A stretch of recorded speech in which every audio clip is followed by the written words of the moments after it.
My father-in-law looked down on me when I said I worked in construction, not realizing he was actually working for me. At 25, I started dating an amazing girl through a mutual acquaintance. We had been together for a year when she thought it was time for me to meet her parents. Her parents are project managers in the construction industry and work for the same company. I was a bit anxious to meet them, knowing they had a reputation for being protective and quite critical. My girlfriend spoke of her parents with much affection, but also with the caveat that they were naturally protective and somewhat traditional regarding the expectations for their children's partners.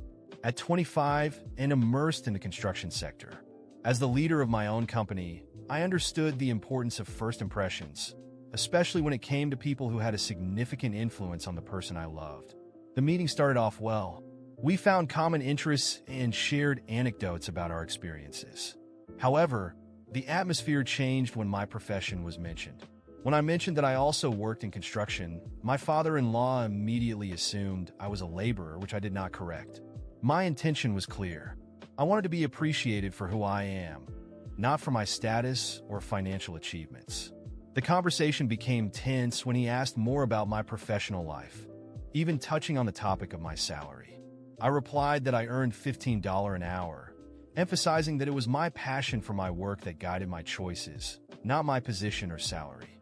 He showed some disdain, saying I wouldn't get far with that mentality before praising his daughter's career as a lawyer, noting that she earned twice as much as me, insinuating that I should be the one responsible for supporting the family. His tone was full of condescension, as if a man's worth was measured solely by his ability to financially support a household. My girlfriend, noticing my discomfort, intervened, firmly defending my career choice and criticizing his prejudices. Her stance touched me, strengthening my affection and respect for her. She asked him to stop the rude behavior. He laughed, and they then apologized, though without sincerity, admitting they had crossed the line. Despite the awkward apologies, the damage was done and the atmosphere remained tense. I kept my composure and changed the conversation to another topic. As we were leaving, he mentioned the possibility of us meeting in the construction field, given our common ground, with a smile. Even though the situation was an opportunity to reveal my true identity, I chose to remain silent for now, preferring to let things unfold naturally. I agreed, saying the construction world is small. Once in the car, she apologized for her father's behavior. I assured her that it didn't bother me. Then I took out my phone to reveal a surprising piece of information. From the beginning, I told my wife that her last name seemed familiar to me, and that's when I confirmed that her father worked at my company. My girlfriend, always eager to keep the peace, apologized several times for his behavior and asked me what I planned to do next. I reassured her, saying it was no problem at all, and that her father's contribution to my company only increased his value in my eyes. This simply meant that he was a valuable asset to me. A few days later, her father called, asking her to bring lunch to him at the construction site. She saw this as an opportunity to try to improve the situation and suggested I come along. When we mentioned that I was with her, his desire to see me added a layer of apprehension to my curiosity. Sensing her hesitation, I held her hand and reassured her with a smile, saying everything would be fine. Sitting at an outdoor table at the construction site, the wait for his arrival was full of anticipation. His offer to show me what he did as a project manager while giving me advice on how to succeed was ironically touching. I listened with respect, nodding at his experiences and obvious passion for his work. He spoke with such enthusiasm that it was impossible not to admire his dedication. As we were leaving, I expressed my gratitude for his sharing, praising his dedication and knowledge. His smile, directed at a young and ambitious person, marked the perfect moment to clarify things. My tone became more confident as I told him there had been a misunderstanding about my role in the construction industry. He looked at me, perplexed, and asked what I meant. I laughed nervously and confessed that I was the owner of the company he worked for. His initial confusion, followed by deep embarrassment, was palpable. His apologies were sincere, and I graciously accepted them, emphasizing the importance of not letting titles influence our relationships. His offer to make amends by inviting me more often and even for family vacations was an appreciated gesture. My girlfriend felt guilty, wondering if my intentions were to test his reactions.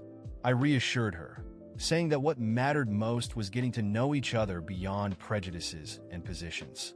The situation strengthened our relationship, but she still struggles with the fact that her father changed his attitude towards me only because of my position. For me, what matters is that we can all move forward with authenticity and mutual respect. It's clear that the path won't be easy, but I believe this experience will help us build a more solid and true foundation for our relationship. After that day at the construction site, my father-in-law continued grappling with the fact that I was the owner of the company where he worked. The truth was that the idea seemed difficult for him to fully accept. Perhaps it was because it didn't align with what he had imagined of me, or because he was used to seeing the owners of large companies as distant and unattainable figures, different from the simple young man he had met as his daughter's boyfriend. In the beginning, he seemed hesitant. Although our conversations were cordial, there was a certain distance he maintained. It wasn't exactly hostility, but a mix of disbelief and a need to understand the new dynamic between us. He still saw me as the young man who, in his mind, earned $15 an hour, not as the businessman who led his team. Even so, I kept my attitude of respect and humility, always finding opportunities to create a comfortable environment for him. When he timidly suggested the possibility of accompanying me on some project visits, I did not hesitate to accept. I made a point of showing him not only the technical aspects of construction, which he already mastered, but also the nuances of the real estate sector, negotiation strategies, investment decisions, and the administrative side of the business. In the first few months, he seemed even more lost. Despite all his experience, the commercial side was uncharted territory for him. But he was genuinely interested, and his willingness to learn was something that surprised and inspired me. Over time, he began to accompany me regularly, absorbing every detail with the curiosity of a dedicated apprentice. During our visits, I made sure to ask for his opinion, highlighting his vast experience in managing projects at the construction site. He began to realize that his knowledge was valuable not only for day-to-day operations, but also for business decisions. He transitioned from being a simple employee executing orders to someone who actively contributed ideas and suggestions. Gradually, his view of me began to change. That young man he once looked at with disdain was slowly transforming into someone he could count on and even admire. As our professional relationship evolved, the personal side also transformed. We began to meet outside of work, whether for family lunches or casual meetups to discuss strategies and new projects. At a certain point, he started inviting me over without any specific reason, just to share stories of his youth, how he started in construction, and how he dreamed of one day having something of his own, though circumstances had never allowed it. One day, he asked me, almost as if he were apologizing, if I thought he could still learn about the real estate field and become someone useful to the company in that regard. In that question, I saw a sincerity and vulnerability I had never seen before. I told him that more than being useful, he was already a fundamental part of our growth and that, with his experience, he could go far beyond what he imagined. From then on, I began teaching him more in depth about the real estate market, from identifying good opportunities to final negotiations with investors. Years went by, and the company grew exponentially. We expanded into new markets, increased our team, and became a reference in the construction and real estate sectors. And throughout this process, my father-in-law was by my side, not just as an employee or advisor, but as a true partner. He learned to see the market as I did, and in many moments, his suggestions proved fundamental to the success of our ventures. More than professional growth, what changed was our relationship.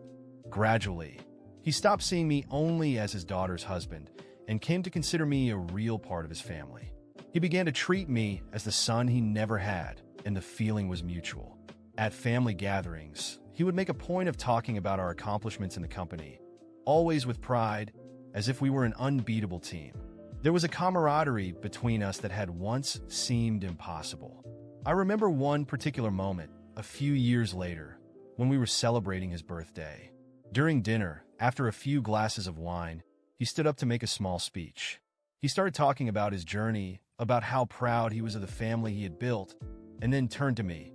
He said that for many years, he thought he already had everything he needed, but that upon getting to know me better, he realized there was still room for something more, a father-son relationship.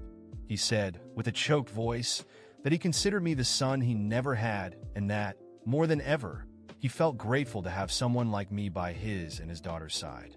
That moment was indescribably emotional. Knowing that the man who once looked at me with disdain now saw me as his son was proof that all our differences had been overcome. I raised my glass, thanked him for his words, and said that, to me, he was also the father I always wanted, someone who over time not only inspired me, but taught me values about family, resilience, and hard work that I would carry for the rest of my life. From then on, the relationship we had became even closer.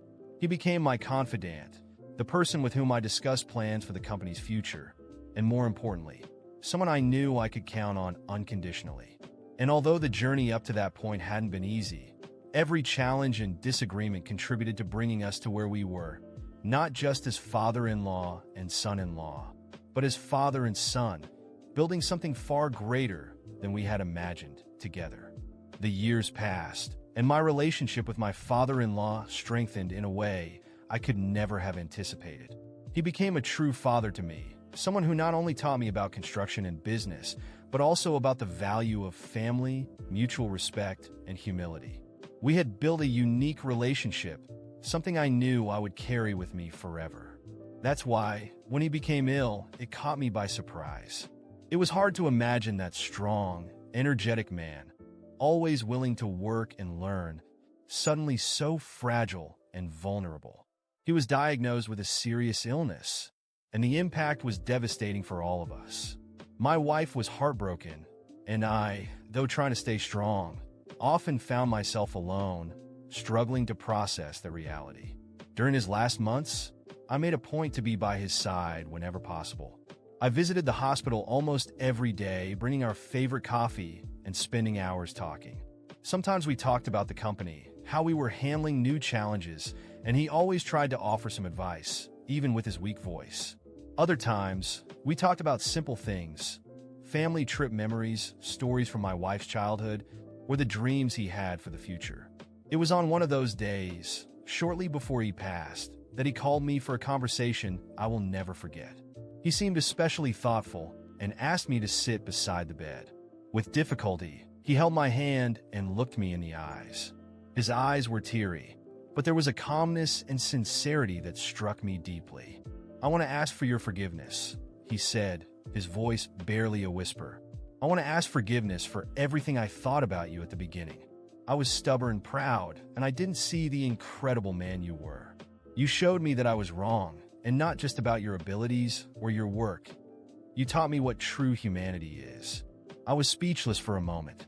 Those words came from a deep place, from someone who, for so long, had been a role model to me. I squeezed his hand, feeling the emotion rise in my chest, and tried to respond, but he continued before I could say anything. "I want you to know that I love you like a son. You were a son to me, and I will never be able to thank you enough for what you did for me and my family." Tears streamed down my face, and in that moment, I realized that all the differences we once had were insignificant compared to what we had built together. I told him that I loved him too, that he had been the father I never had, and that I would always do my best to honor his memory and take care of the family he loved so much. Shortly afterward, he passed away. The impact of his death was profound and painful. Even expecting the inevitable, nothing prepared me for that moment. The void he left was immense, and the days that followed were difficult. My wife and I leaned on each other, trying to fill the gap his absence had left. The pain was different for each of us, but there was something that united us: the love and respect we both felt for that man. My wife always told me how much she loved the way I treated her father. She said that was largely why our relationship was so strong, because she knew I loved and respected her father, and that reflected the kind of person I was. Maybe it's true. Maybe it's precisely because we built that mutual respect and admiration that our love became so solid, like a well-founded house that can withstand storms. Even now, years later, I still miss him, I miss our conversations, his advice, the way he laughed when we shared something funny that happened at work. But more than anything, I miss the father he became to me, the one I never had but finally found at a time in my life when I didn't even know I needed it. But I know he left me much more than just longing. He taught me what it means to be a father, what it means to be a true man. With him, I learned about patience, humility, and unconditional love. These lessons are something I intend to carry forward, and I know he would want it that way. That's why, when I think about the children my wife and I plan to have, the grandchildren he so much wanted to meet, I promise myself that I will give them the best father in the world. Not because I am perfect, but because I learned from the best example I could have had. My mission now is to ensure that his legacy lives on, that his grandchildren know their grandfather not only through stories, but through the values he taught us. I want them to know how much he was respected and loved, how much he was an essential part of what we are today.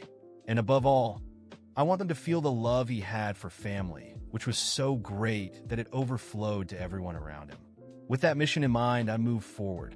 The longing never goes away, but each day I turn it into strength to be a present father, a dedicated husband, and a man worthy of the respect he had for me. And so, in a quiet and loving way, he continues to live in everything we do, in every brick we lay, in every dream we build together.